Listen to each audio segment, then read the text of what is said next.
Ora viva, sejam todos bem-vindos ao programa Sexualizando. Meu nome é Estefânia Francisco e estarei consigo até 20 horas. Este é o primeiro capítulo do episódio 3 e estaremos falando sobre sexualidade na adolescência, descoberta e limites. E como convidado para a conversa temos José Júlio. José Júlio, que também é diácono. Boa noite, seja bem-vindo ao Sexualizando. Boa noite, Estefânia, e obrigado. Muito bem, a adolescência é vista como uma fase de descoberta. Nós temos o nosso corpo a ser transformado, temos as nossas emoções a surgirem de formas que muitas vezes nós não conseguimos compreender. E também é nesta fase que muita gente acaba por descobrir a sua sexualidade. Desde já gostaria que falasse primeiro o que é sexualidade. Olha, de uma forma rápida, né, e síntese, sexualidade não é nada mais do que um aspecto físico, né, e um aspecto cultural também, e tem a ver até com o aspecto emocional. E aquilo nos identifica como um ser criado. A sexualidade também tem a ver com isso. Eu acho que de uma forma síntese é basicamente isso. Muito bem. Como é que a sexualidade ela se manifesta na fase da adolescência? Olha, ela começa na transformação dos hormônios, né, o crescimento dos hormônios. E aquilo vem através, para meninas, né, desenvolvimento dos seios, o crescimento dos pelos nos pubs, nesse caso, a silhueta começa a ficar mais acentuada. Certo. E para os rapazes é a voz grave, às vezes acontece isso também. O mesmo que acontece no crescimento dos pelos. Toda essa transformação, em parte, assusta até o próprio adolescente. Então, vem aquela curiosidade de querer entender o que é isso. Muito bem, muito bem. Muito bem. Quais são os principais desafios que os adolescentes enfrentam quando começam a descobrir a sua sexualidade? O que é que assusta de primeiro? Olha, primeiramente é a transformação. Para uma menina, vamos supor, nos 12 anos começa a ter os primeiros carocinhos, né? Certo, os mamilos. Aquilo já assusta. Certo. E depois vem a primeira menstruação. A menarca. Assusta. A menarca. E depois é o crescimento dos pelos. Tudo isso, essa toda a transformação, né, que ocorre no corpo do adolescente, de certa forma vai mexer com o cérebro dele. Querer entender o que é isso. Né? E é necessário que tenha pessoa ali próximo, uma pessoa adulta, que saiba explicar o porquê dessa transformação. Adulta e idônea. Exatamente. Temos muitos adultos aí que explicam, mas não de forma certa ou responsável. Exato. É necessário que tenha conhecimento do que é necessário explicar para a criança aprender e ter noção do que está a ocorrer com o seu corpo. Porque afinal o corpo é dela. Certo. E ela precisa perceber.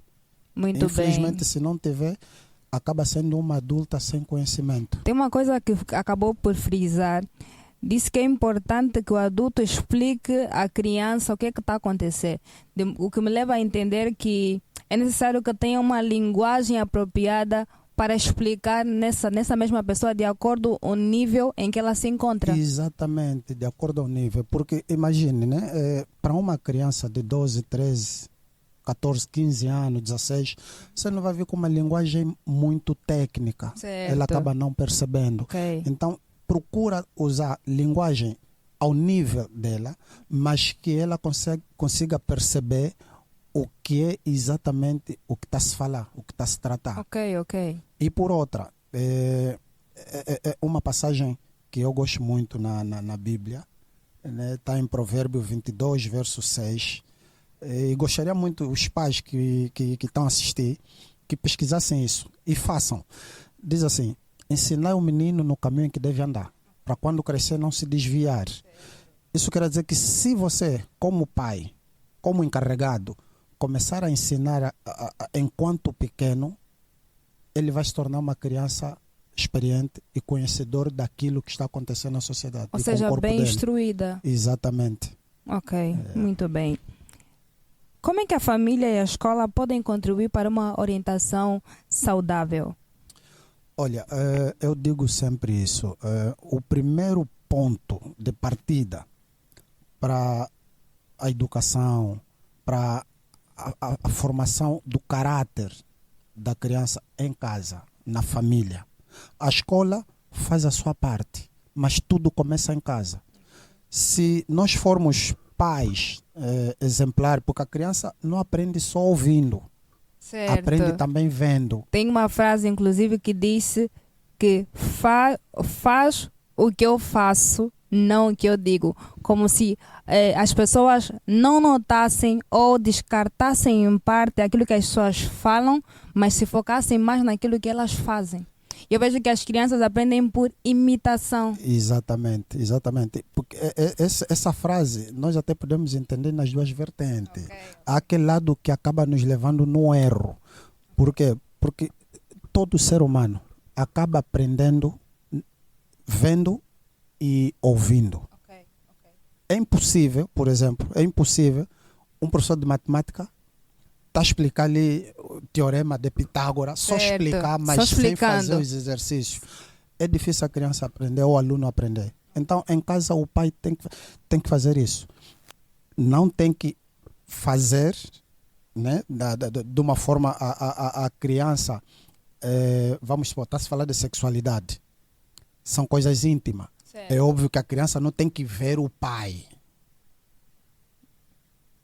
Deixa aqui uma coisa diferente, sexualidade e sexo. Okay. Agora, ela tem que aprender que o pai ou a mãe respeita o outro por conta daquilo que é o comportamento dos dois no lar. Certo. Imagine que é um pai que namora a torta à direita. E o filho ou a filha sabe que o pai namora com a vizinha, ou a mãe namora com o fulano de tal. Aquilo já acaba atropelando aquilo que são os ensinamentos que em alguns momentos o pai diz assim, olha filha, tu não podes fazer isso. E o filho vai dizer, mas o pai faz. Exatamente. Então é nessa prática em que nós devemos ser exemplo. E na escola é a mesma coisa. Os professores devem dar continuidade daquilo que a família já faz em casa. Muito bem. Tem algo que frisou que eu não deixei de perceber, não deixei de não perceber. E eu acredito que lá em casa também ficaram com essa pulga na orelha. Falou acerca de sexo e sexualidade. Eu gostaria que colocasse na mesa exato. essas duas eu queria dizer diferenças. assim, sexualidade e vida sexual.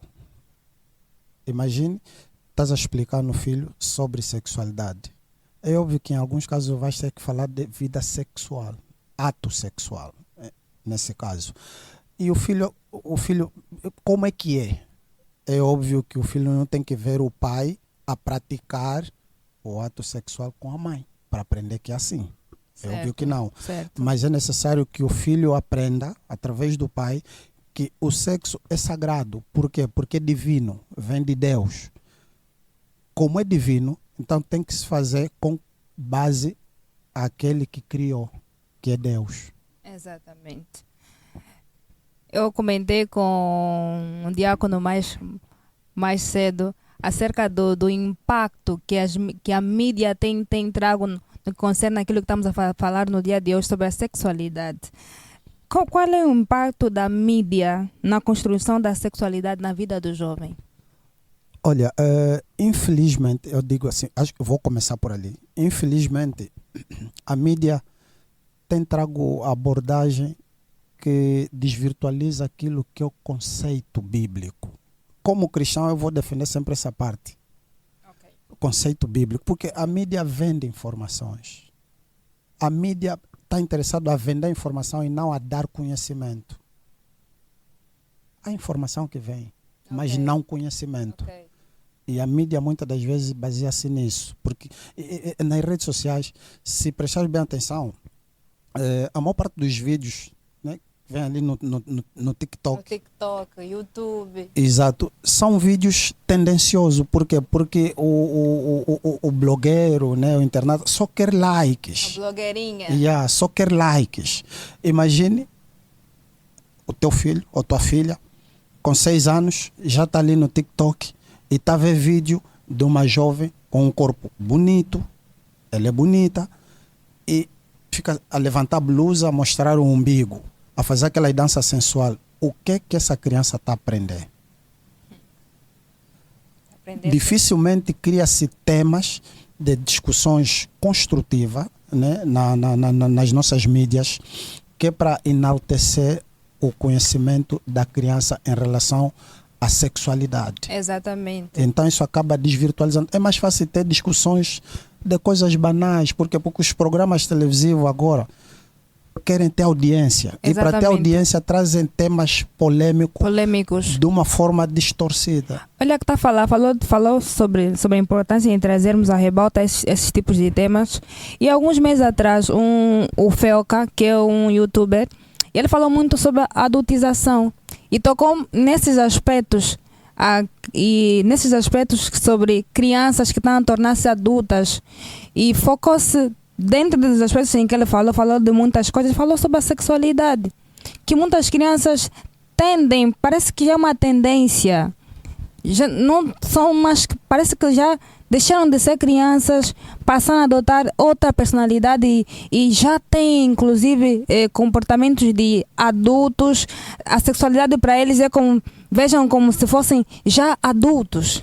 Imagine só, Stefânia, tem cenas que é recorrente na nossa sociedade e preocupa, né? Preocupa. Eu como pai, como cristão, sinto preocupado e é necessário que lá em casa os pais prestem mesmo atenção. Imagine lá uma criança, está vindo do colégio, tem 6 anos, a vir do colégio, chega em casa, olha, mamãe, eu estava com um nome aqui qualquer, imagine, eu estava com a Antônia e ele é minha namorada. E a mãe acha aquilo engraçado. Normal. Amanhã vai chegar, olha, mamãe, no lanche aumenta só mais um copo de iogurte para levar para minha namorada. E a mãe mete, acha engraçado. A criança está a crescer já com esse pensamento. E não tem idade para isso. Não pode. Então, isso é preocupante. É necessário que haja conversa. A criança tem que aprender coisa de criança e não de adulto. Exatamente. Tudo a seu tempo. Exatamente. Muito bem.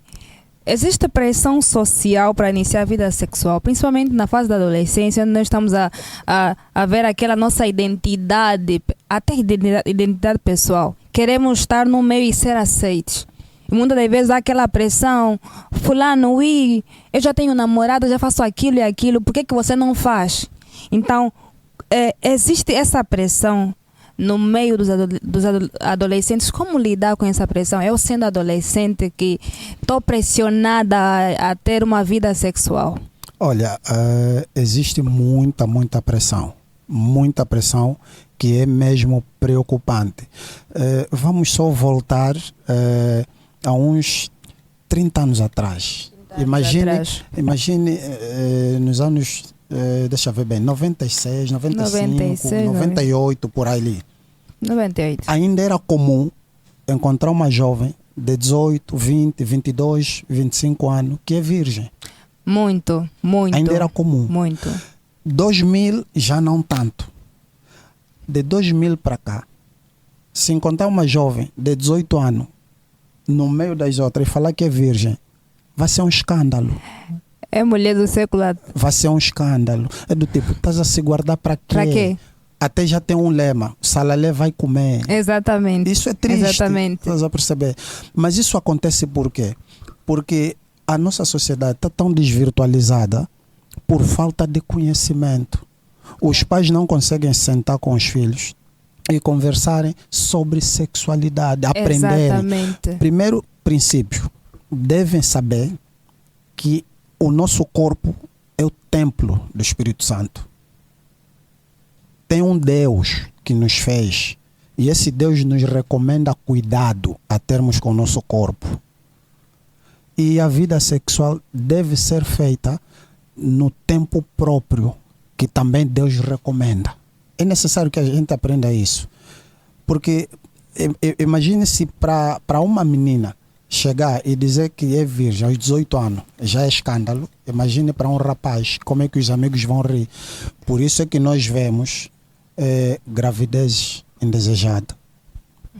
Exatamente. Nós vemos gravidez na idade, na adolescência.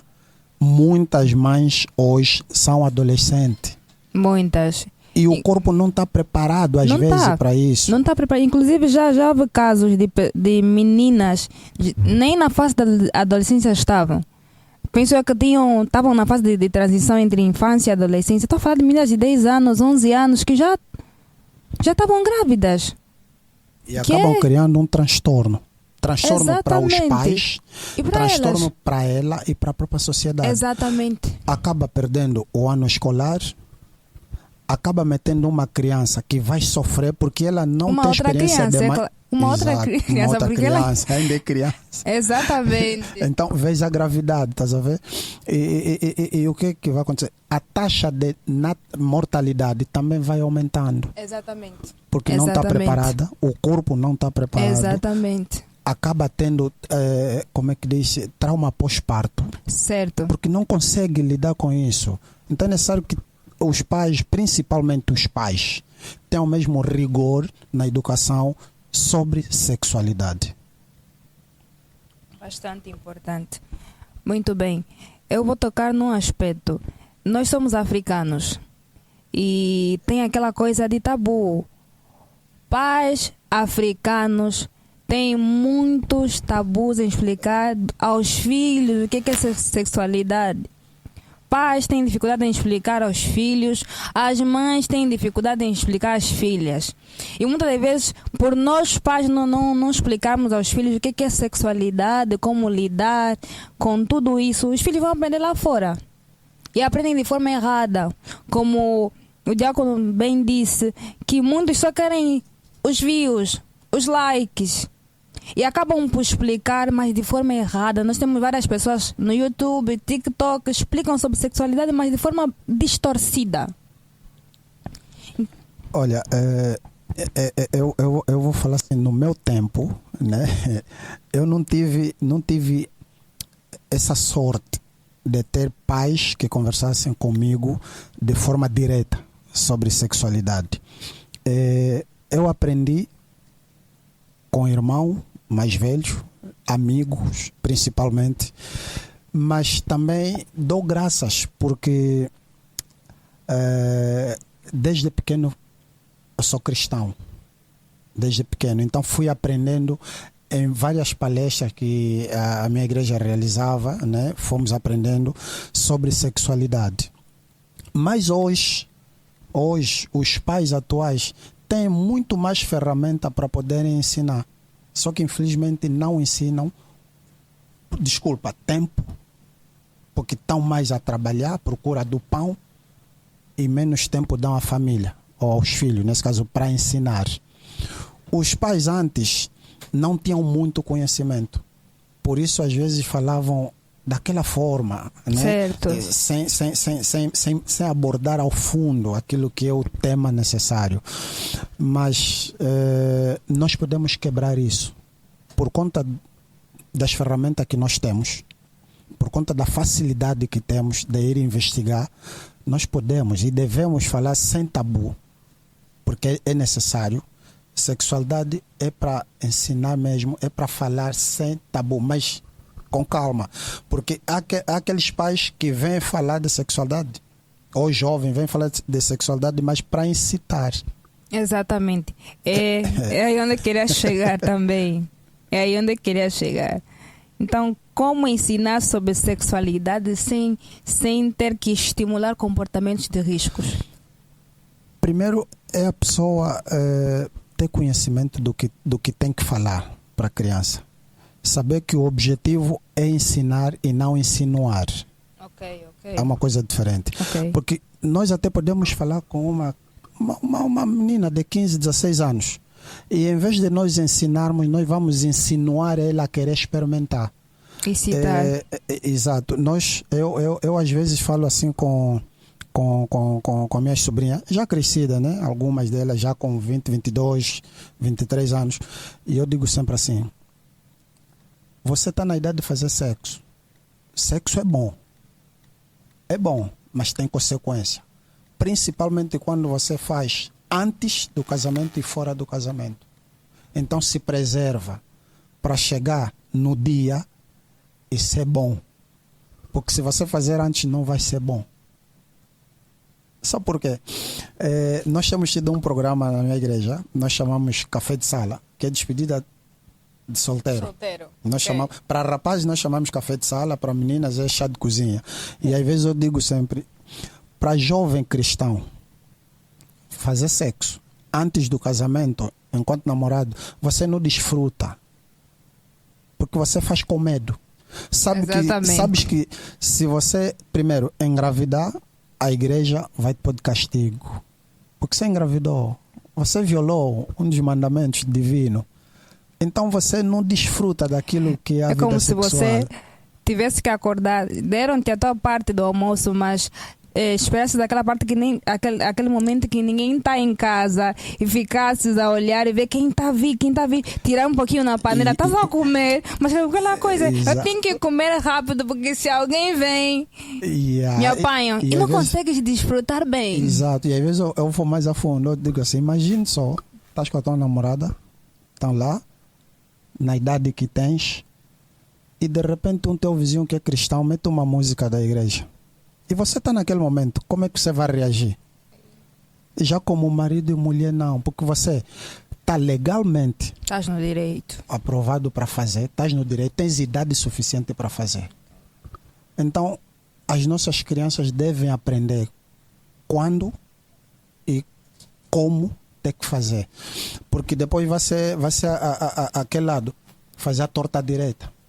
O corpo é meu, eu é que sei o que faço. Meu corpo, minhas regras. É por falta de conhecimento, não teve base. Certo, muito bem. O momento que se segue é um momento de publicidade. Bem, temos a Casa de Iogurtes, 3F sabores. São iogurtes com uma dose extra de proteínas. Vocês podem ligar para os mesmos a partir do 938-83-5078. Tem o Estúdio Kazanga, que faz cobertura fotográfica para todo tipo de evento. Para tal, vocês poderão ligar para o 928-42 1021. Temos a Mafrana Capa, empresa de desinfestação. Vocês poderão ligar para o 947-855957. Temos também a Smile, que faz aluguer de tapetes. Esse cenário que vocês estão a ver em casa também foi montado com a ajuda deles. Para tal, podem ligar para o 947-62-6288 80. A Ecoar Sound Gospel está aberta para parcerias, faz montagem de som e transmissão de lives em conferências, cultos e cerimônia. Bem, voltando à conversa, gostaria de perguntar para o nosso convidado acerca da importância da educação sexual na prevenção contra as doenças e também na prevenção contra a gravidez precoce. Já frisamos um pouquinho, mas gostaria que falasse mais sobre os pontos essenciais ou principais. Imagine só, para um adulto, né, e vou já nesse lado, para um adulto que já tem conhecimento do que é a sexualidade. É porque teve uma base. Se certo. Teve uma base, a probabilidade é bem menos, é bem reduzido de poder ter uma doença sexualmente transmitida. Okay. É bem menos. A probabilidade de ter uma gravidez indesejada é bem menos. A probabilidade de poder fazer do sexo como um desporto é bem menos, porque já teve uma base. Então, eu vejo que o ponto principal é nós educarmos enquanto criança, crescerem e aprenderem sobre vida sexual, que é para evitarmos essas situações indesejadas das gravidezes, doenças. Porque imagine só, uma criança de 15 anos a fazer sexo, né?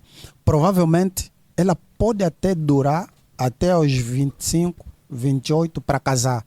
A minha pergunta é... Depois de 10 anos. A minha pergunta é, depois de 10 ou 12 anos, para quantos homens ela se envolveu? E muitas das vezes, para esses casos, é sem conhecimento de prevenção. Exatamente. Pior de tudo. Exatamente. Então, há um risco enorme.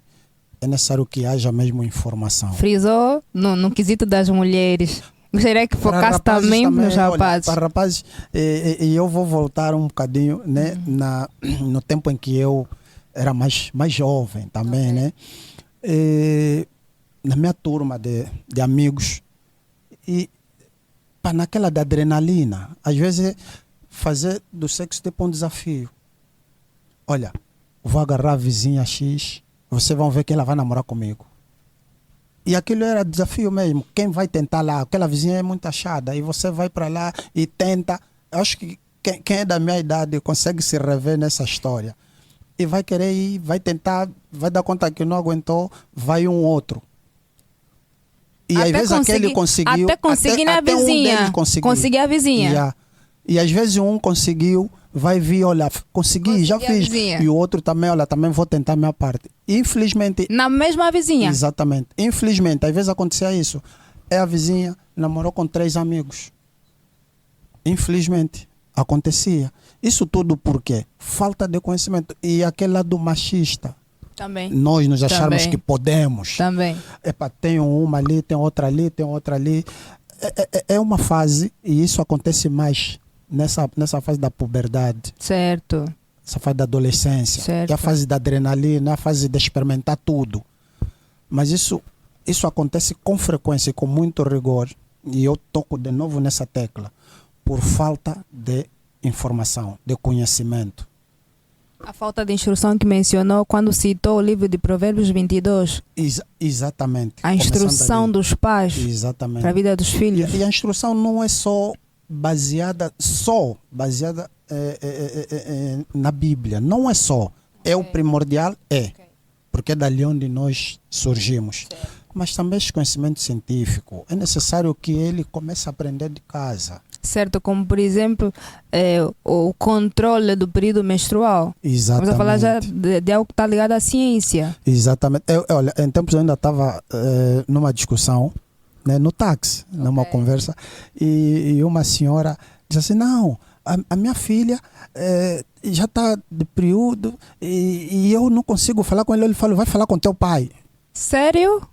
Eu disse, mãe, se a mãe está empurrando o pai, será que o pai tem conhecimento para falar na menina como usar? Como se... é algo bem íntimo, é algo de mulheres. Seria mais fácil dizer, não, a tia fulana vai te orientar. Seria mais fácil, mas para tanto pai, tanto mãe, é necessário que criem esse hábito de conversa. Por mais que seja íntimo, você é o pai, você é a mãe. É necessário que fale, porque ela é filha. Se você como pai não tem esse lado íntimo de conversar, ou não tem esse lado de conversar com a tua filha sobre questões íntimas, com quem ela vai aprender? Exatamente. Vai aprender com o tio. A pedofilia começa na família. Infelizmente. E é ali onde vai no tio.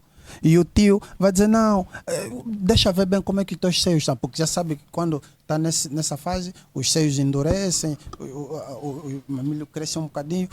E depois, a tendência, às vezes, o tio, não, deixa ainda pegar se estás mesmo. Começa assim. Vai dar uma palmada na inádica. Começa assim. Então, você pai, instrua.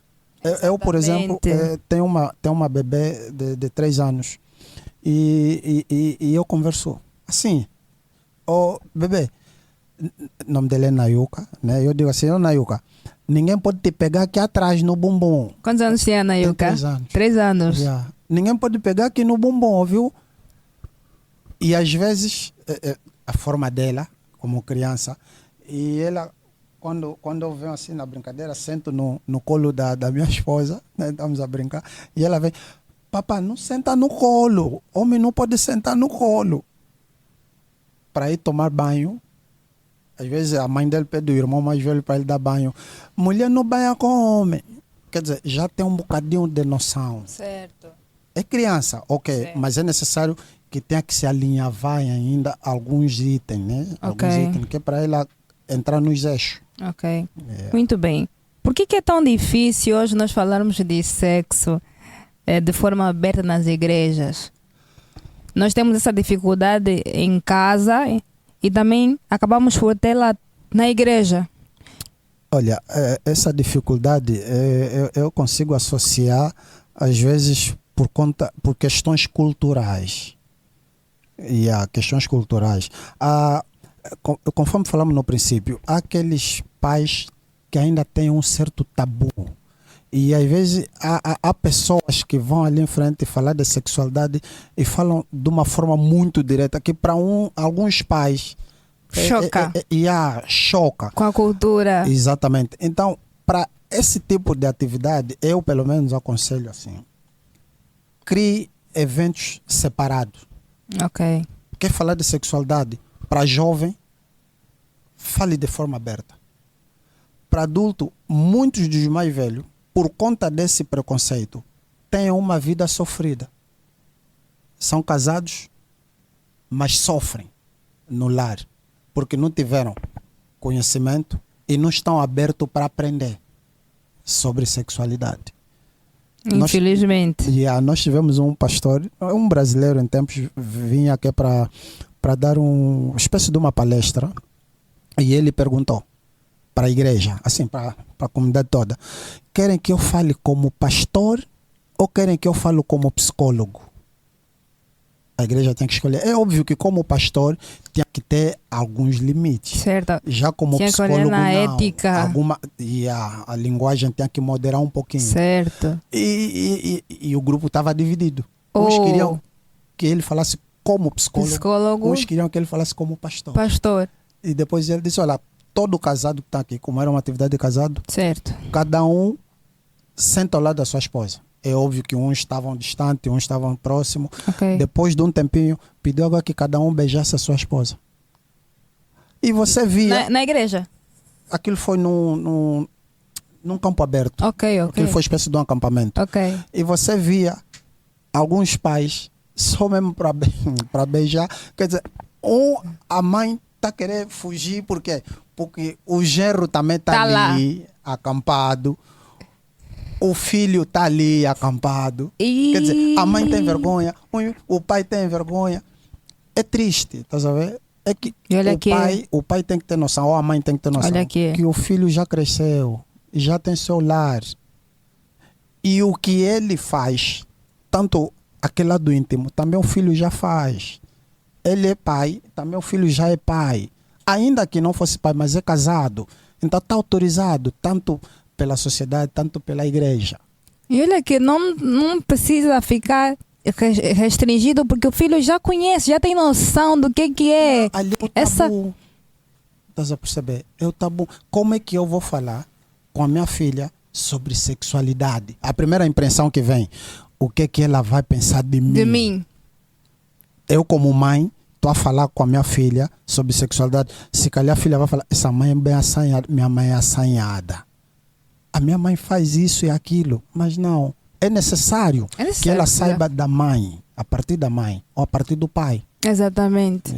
E tocando mesmo nesse assunto, eu tive o prazer de participar em uma atividade da minha igreja, da Sociedade das Senhoras. Elas organizaram algo assim de casais. E o pastor pediu, na altura, que fizesse uma cena assim parecida. E poucos fizeram. Ficaram assim que nem acanhados, vamos fazer.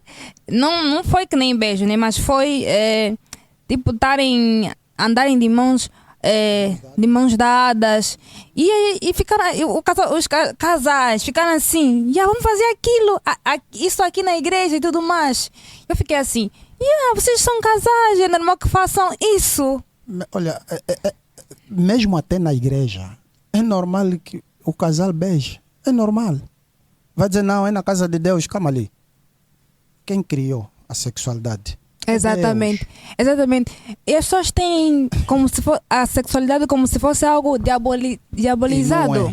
Nós diabolizamos o sexo como se quando chegasse na parte do sexo, aí Deus já não está. E não é. Deus já não está. Só se torna pecado quando você faz fora daquilo que são os padrões. Eu tenho um ancião que diz sempre isso. Quando o casal está naquele momento íntimo, os anjos ficam lá. E muitas das vezes admirados. Por que admirados? Porque eles não vivem isso. Okay. Eles não sabem o que é isso. O anjo não vive isso. Parece ser algo estranho, né? Mas é verdade. O anjo não vive. Deus fez a sexualidade para o homem. Para o homem. E não para os anjos. Mas agora, como é que os anjos ficam ali? É que em todo lugar onde o homem está, o anjo está. Então não tem como. Porque se o anjo sai perto de ti, quem vai ficar lá? Diabo. Já imaginaste? O diabo no teu casamento. O diabo no teu momento íntimo. Yeah. Então é preciso nós refletirmos. Sexualidade não é algo do diabo, é algo divino. E se é algo divino, então nós devemos instruir com princípios bíblicos. Muito bem. E será que a igreja também tem o seu papel no quesito de ensinar sobre sexualidade? Muito, muito. Onde é que ela entra na sexualidade? Olha, a igreja entra na forma, como é que eu diria? Ela entra para instruir, entra para constituir a sociedade até. Porque imagine só, o pequeno céu é o teu lar. O pequeno céu. Se no teu lar é distúrbio, não tem como você sonhar com o céu. Okay. Porque o céu é um lugar de paz. Quem forma a sociedade é a família, é o lar. Quem forma a igreja são os membros da família. Que também fazem parte da sociedade. Está percebendo? Okay. Né? Então, eu se tiver uma família que já tem conhecimento sobre sexualidade, é óbvio que eu vou ter uma igreja bem mais estruturada em questão de conhecimento sobre sexualidade. Se eu tenho uma igreja, imagina uma igreja em que são 500 membros. E desses 500 membros, 400 estão bem instruídos. É um número considerável. Uma igreja. Certo. Imagine várias igrejas. Certo. Independentemente da denominação. E praticamente é indiscutível, ou aquelas pessoas, aquelas poucas pessoas, estamos a falar de 10% que não entendem, não têm assim essa literacia acerca de sexualidade, acabam por ser influenciados a terem. Claro. Porque é mais fácil você ouvir de alguém que é cristão e dizer assim: não, eu não vou me envolver sexualmente antes de eu casar, do que alguém que não é cristão. Tá percebendo? É mais fácil. Por quê? Porque ele já vem a beber de pequeno, ou então a partir da Bíblia, através dos conhecimentos que ela vai tendo, né, por conta do estudo que faz na Bíblia, sobre sexualidade. Então ela sabe que tem que se preservar, porque o meu corpo é templo do Espírito Santo. Exatamente. Meu corpo é o templo do Espírito Santo. Bem, como é que os adolescentes podem tomar decisões conscientes acerca do seu corpo? Olha, para o adolescente tomar decisões ou decisão consciente, é necessário que ela entenda, ou que ele entenda, que ele é uma criatura de Deus. Primeiro, ele é uma criatura de Deus. E por ser uma criatura de Deus, ele deve fazer a vontade de Deus. E se tem que fazer a vontade de Deus, então se abster dessas práticas. Já é uma atitude consciente. Porque o que vem manchar o nosso corpo não é só sexualidade. Nós estamos a falar de sexualidade, ok. Mas tem outras coisas que podem vir minar o nosso corpo. O consumo de álcool, o fumo. Isso não é só a Bíblia. Até a própria medicina também aconselha isso. Também confirma. Os dados mostram. Mesmo até, falando de sexualidade, a vida sexual feita de forma desordeira também acaba a ser prejudicial. Muito. Nós temos a questão do câncer da próstata e muitas outras coisas que estão associadas ao sexo desregrado. Então é preciso que a criança aprenda que ele ou ela é uma criatura divina. E como Deus é um Deus de ordem, é um Deus organizado, é um Deus de amor, Então ela tem que ter o amor próprio, Exatamente. que é cuidar de si mesmo. Exatamente. Não importa se aos 25 anos é virgem. Não, muito pelo contrário. Vai ser até orgulho, se calhar, da pessoa que vai casar com ele. Agora, se essa pessoa achar que ela se preservou demais, então não era a pessoa para ficar com ele. Não era a pessoa. Yeah.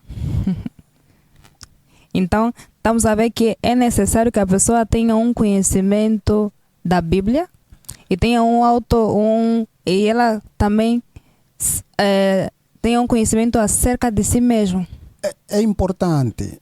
O autoconhecimento parece que torna-se um papel importante nessa questão da sexualidade. Certo. Como cristão, eu vou defender sempre isso. Por mais que a gente vá na escola, nas universidades, vamos investigar e tal, por mais que a gente tenha, não podemos deixar de fazer isso. Não podemos. Mas o ponto principal, o que nos mantém firme, é a palavra de Deus. Porque tudo existe através dele.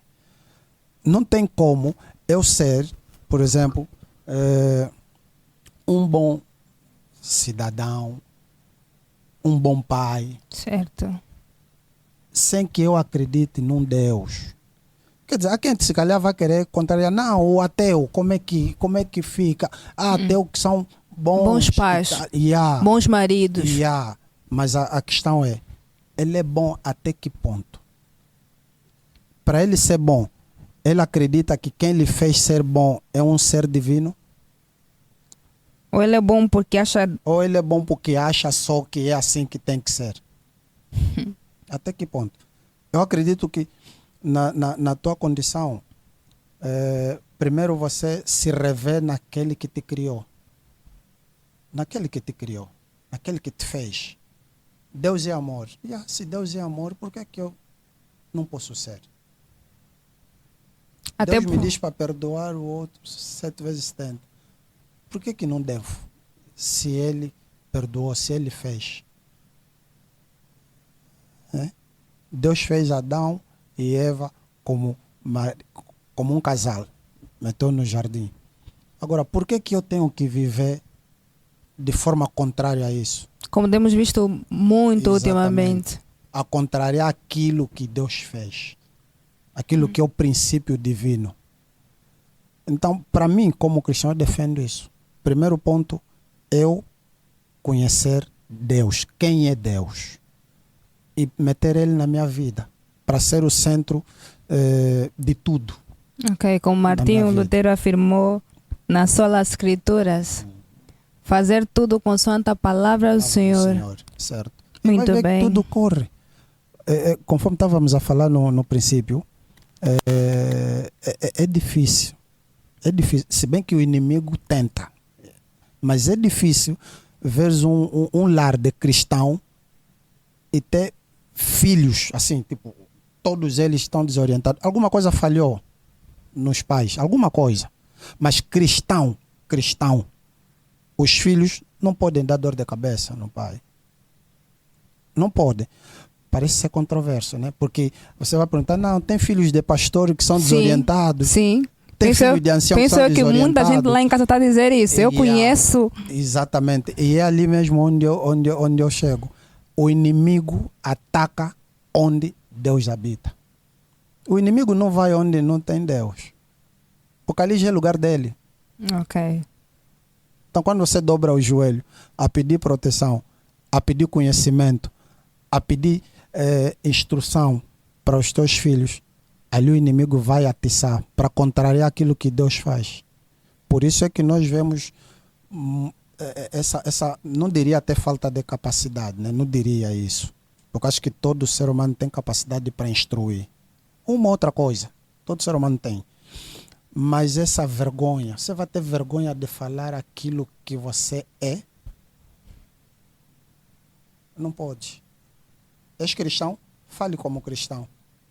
Reage como cristão. Exatamente. E ensina como cristão. Exatamente. E é o que eu procuro fazer. Amém. Amém. Muito bem. O que a fé e a espiritualidade podem ensinar acerca de responsabilidade na sexualidade? Olha, Parece que a gente vai estar aqui a ser repetitivo em algumas abordagens, mas dizer assim, a fé é o quê? É o fundamento daquilo que a gente não vê, né? É o firme fundamento daquilo que a gente não vê, mas acredita. Você acredita que o teu bebê de 1 ano, amanhã, pode ser engenheiro? E às vezes nós falamos assim, filho, você tem que estudar para ser engenheiro, estuda para ser doutor. Você tem fé naquilo que você está a ensinar. Okay. De tanto você falar isso ao teu filho, acaba sendo um remédio que, como pai, vai fazer de tudo para ele se formar. Okay. Mas você vê o teu filho, você vai ser um bandido. Uhum. Quer dizer, automaticamente você acaba desprezando o filho, mesmo até a idade adulta. Okay. Você não vai prestar atenção, porque você já foi lhe programando que vai ser um bandido. Então, o que ele tiver a fazer, se aguenta. E a Bíblia está a dizer que as palavras têm poder. Exatamente. De modo que nós vamos para o Gênesis 1, conseguimos ver um Deus a criar tudo que existe só com palavras. Exato. Agora, independentemente da forma como a criança crescer, né? Imagine que chega aos 15, 16, 17, 18, 20 e está um desorientado. O que um pai, uma mãe deve fazer é manter a fé. Orando, dobrando os joelhos, porque a oração do injusto faz muito efeito, tem muito poder. Dobra, pede auxílio àquele que é o dono da vida, aquele que é dono de tudo. Se como pai não consegues instruir, pede a Deus que ele indique alguém que tenha a capacidade para poder instruir essa criança. Okay. E Deus, quando mandar alguém, não vai ser alguém que vai abusar dela. Não, vai ser alguém que vai mesmo instruir. Por isso é que nós somos especialistas. Deus deu essa capacidade para os especialistas, para estudarem mesmo. E ajudarem. Os sexólogos. Exatamente, e ajudarem na formatação. Mas esse sexólogo, é necessário que também tenham algum conhecimento bíblico. Porque eu já ouvi, e perdoe-me se vou ferir sensibilidade para alguns, já ouvi alguns sexólogos aconselharem até. Não, quando é para fazer sexo deve se fazer e é normal. E muitas das vezes, mesmo até aconselhamento em fazer sexo anal, que é um erro. Que é likes. Que vão ver, mas é um erro. E a natureza nos ensina que isso é errado. Até o animal não faz sexo anal. Animal que é irracional não faz. Por que ser humano deve fazer? Se Deus fez o próprio lugar. Mas agora, onde é que essa criança deve aprender? Em casa. Em casa. Agora imagina que ela cresce a ouvir isso. Quando crescer, a probabilidade é maior de poder fazer, experimentar. Ok. Yeah. Então, a fé deve ser a base da mudança, né, do desenvolvimento dos nossos instruindo. Muito bem. Falou muito acerca de... Muitas das vezes nós temos casos de filhos de pastores, inclusive, que têm uma vida sexual ativa. Não sei se tocou nisso, mas nós temos visto filhos de pastores, líderes que têm uma vida sexual ativa. E o que é que falhou? Será que os pais, será que a igreja, será que o ambiente em si não foi tão saudável, de modo que quando o jovem viu-se que estava como se fosse enclausurado e decidiu sair, primeiro, ficou asfixiado? Primeiro, eu digo sempre assim, por mais que a gente ande à procura de pão de cada dia, é necessário que a gente dê também tempo, eu digo assim, tempo de luxo para os nossos filhos. É necessário que a gente dê tempo de luxo. E esse tempo de luxo tem a ver com o ensinamento. Onde falhou? É óbvio que ele é pastor. E ele recebe ataques de diversas formas. Porque ele é pastor. Então, para criar descredibilidade daquilo que ele é como pastor, o inimigo ataca do ministério dele. E nós, às vezes, assim, né, conversamos... Os pastores, os anciãos, os que têm cargos assim de destaque na igreja, são os que mais sofrem, Infelizmente. Por quê? Porque a vida dessas pessoas é um exemplo. Eu estou a ouvir o pastor a pregar, mas às vezes não é a pregação dele que transforma a minha vida, mas é a vivência dele. Então o pastor está falando assim, olha, os filhos em casa têm que ser bem educados. E você vê de lado, é o filho dele, que é o arruaceiro da igreja. O mais indisciplinado da EBD. Você começa a ver como ali. O pastor está falando uma coisa, mas o filho não é onde está errado. O inimigo ataca. E nós temos que ter, como é que diria? Temos que saber entender que o inimigo ataca em todos os lados. E principalmente daqueles que o servem. Quando Jesus esteve aqui na terra. Daqueles que servem a Deus, nesse caso. Exatamente. Okay. Obrigado. Quando Jesus esteve aqui na terra, diz só a quem ele atacou para a morte de Cristo. Não percebi. A quem o inimigo aproveitou, posso assim dizer, né? Okay. Para a morte de Cristo. Os seus. Aqueles que serviam na igreja. Estava aí o Barrabás, autêntico gatuno, bandido, não sei quantas pessoas matou, a Bíblia não descreve, mas era tipo... homicida. Assim, o pior de todos. Não era mais fácil aquele. Nesse tempo seria altamente perigoso. Mas como Jesus veio para transformar a vida, o inimigo disse, não, você não pode vir para estragar o que eu estou a fazer de bem. Já que assim, então vou criar dúvida nos teus. E criou dúvida nos deles. E eles é quem fizeram. Então o inimigo também faz isso conosco. Ele vai atacar o pai em casa. E se o pai não estiver firme, vai cair. Mas se o pai estiver firme, vai atacar a mãe. Se a mãe estiver firme, vai atacar o filho. Por isso a importância dos pais orarem junto a favor dos filhos. Porque é o elo mais fraco. E a Bíblia quando diz que os filhos é a herança que Deus nos deu, é necessário que a gente guarde bem. Guarde bem. Quem recebe salário tem noção do que tem que fazer com o salário. Não é no mesmo dia que caiu, gastou. Gasta tudo. Não. Vai querer sempre guardar fazer uma gestão e tal, para ver se produz para outro fim. Mas agora, os filhos é herança. Se é herança, devemos guardar. Ninguém guarda a herança assim. Quer dizer, ninguém abandalha uma herança. Tem que ser bem protegida. E agora, a proteção dessa herança é o quê? É os joelhos dobrados. Pedir àquele que é o dono, aquele que te deu como herança para guardar. Ele saberá o que fazer. E nós, como membro, em vez de atacarmos o pastor porque o filho fez e desfez, é necessário que nós também, como membro, caiamos de joelho para orar a favor dos pastores. Exatamente. A favor dos nossos líderes. Exatamente. Muito bem. Qual é o conselho que deixa para a pessoa de casa acerca da sexualidade na adolescência? Como é que os pais devem ver essa situação? Como é que os adolescentes devem lidar com essa situação e conseguirem de estarem ao mesmo tempo nessa fase de descobrirem a sua vida sexual, mas estando alinhado com aquilo que são os princípios?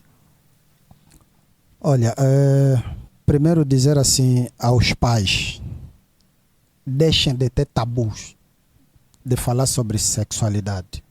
Parem, porque com tabu você não vai falar tudo. E aquilo que você não falou, ele vai procurar fora. E se procurar fora, muitas das vezes vai encontrar de forma distorcida. E não vai ajudar para nada. Mas agora, como cristão, tem uma passagem bíblica, Oséias 4, verso 6, que diz que o povo se perde por falta de conhecimento. Se o povo o cristão, o povo, quando fala o povo é a sociedade, se perde por falta de conhecimento, e não é só conhecimento bíblico, não é só isso que eu estou a me referir. E nós estamos a falar de sexualidade, tem outras pessoas com outras valências, com outra especialidade que podem falar sobre isso, né? É necessário que a gente investigue, mas temos que reter aquilo que é importante. Então, o conselho é isso. Nada de tabu, investigue e converse mais com os filhos. Porque os filhos têm cada pergunta que às vezes o pai não está preparado para responder e finge que não ouviu. Não ouviu. Mas a criança está ali curioso e vai querer perguntar fora. Perguntar fora. Então, sinta-se abençoado quando teu filho vem e te pergunte. Olha que mais fácil, mesmo não sabes da pergunta como muitas pessoas fazem. Nós perguntamos às pessoas, professor, o que é aquilo? Ele não sabe, mas de forma sábia ele diz que essa pergunta carece de maior atenção, então eu vou falar vou responder essa questão na próxima aula. Seria mais fácil os pais fazerem dessa mesma forma, mais sábio. Mas há pais que às vezes se sentem atormentados porque o filho pergunta muito. Muito. Eu tenho lá uns rapazes, é uma bênção. Fazem cada pergunta que está mesmo longe dos meus conhecimentos. E às vezes eu tenho que parar. Filho, depois. E aí eu vou depois rápido, no Google. Agora temos o chat GPT. Se bem que aquilo nos limita também. Também, né? também. Mas pronto, nos ajuda até um certo ponto. Até um certo ponto. Temos noção até onde nós devemos recorrer a isso. Certo, Azias. Temos uma enciclopédia que Deus nos deixou. Exatamente. A Bíblia, ali tem tudo. Ok. Tem tudo. Muito obrigada, Diácono, pela sua presença. O nosso programa fica por aqui, mas com promessa de voltarmos. Beijos, até ao próximo programa.